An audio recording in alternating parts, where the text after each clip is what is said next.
មួយដល់ខូខើមែនតែនគឺការកាប់មនុស្សជា18កង់អ្នកនរគ្នាហើយកប់នៅកណ្ដាលផ្ទះហើយខ្រាស់ស៊ីម៉ងពីលើ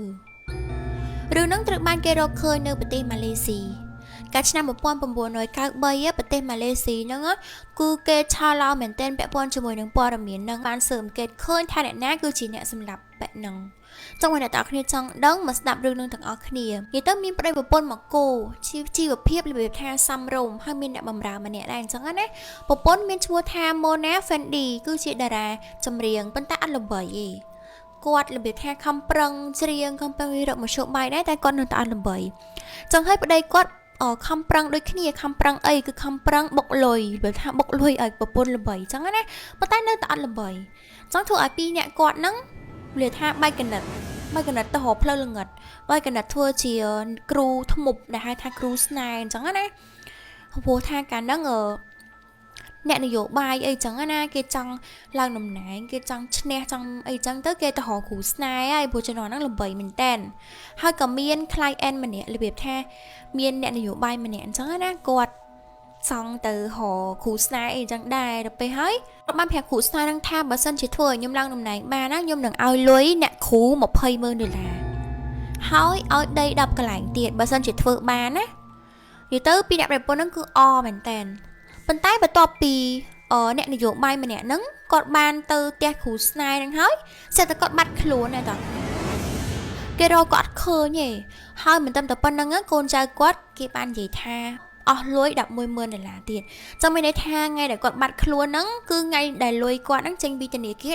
$110,000 Hey sweetness ហើយបន្ទាប់ពីមានរឿងហេតុនេះកើតឡើង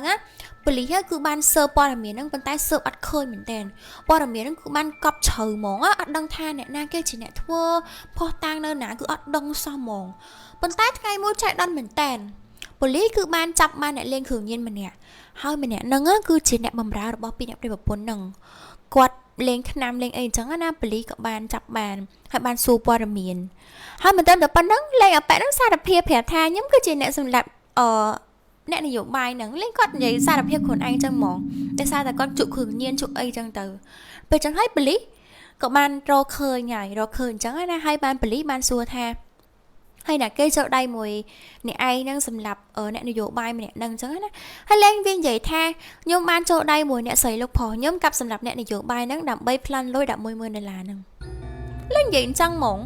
ហើយបាននាំប៉ូលីសហ្នឹងទៅមើលសាកសពនៅផ្ទះដែលធ្វើពិធីហ្នឹងទៀតបច្ចេកអ្នកទាំងអស់គ្នាពីអ្នកប្តីប្រពន្ធហ្នឹងមានផ្ទះ2ផ្ទះទី1រស់នៅផ្ទះទី2ធ្វើស្នេហ៍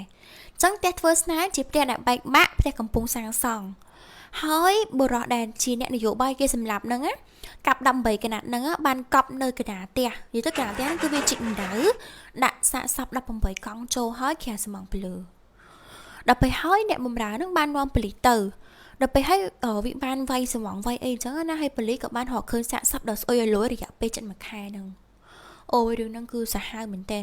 បន្ទាប់ពីប៉ូលីសបានផុសតាងហើយប៉ូលីសក៏បានចាប់អ្នកស្រី Mona Fendi និងស្វាមីគាត់យកទៅផ្ដន្ទាទោសបន្ទាប់ពីចាប់ហើយអ្នកស្រីនឹងឌឺទេអ្នកនរគ្នានឹងឌឺថាម៉េចទេ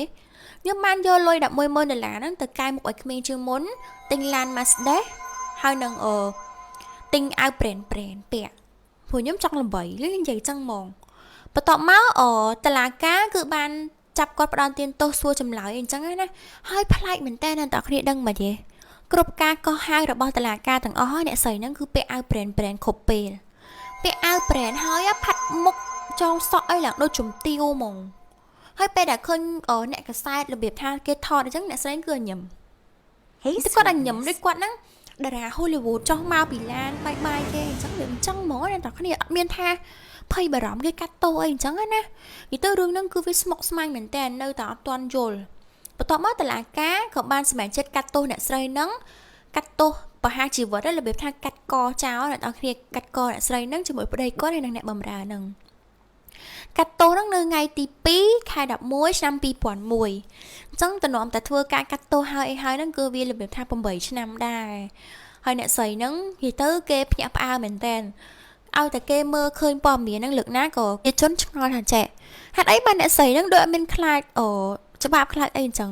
គ្រប់ពេលដែលតឡាការហៅគាត់មកគាត់តែងតែពាក់សម្លៀកបំពាក់ brand ហើយ គាត់តែញឹមក្បោះក្បាយមែនតើ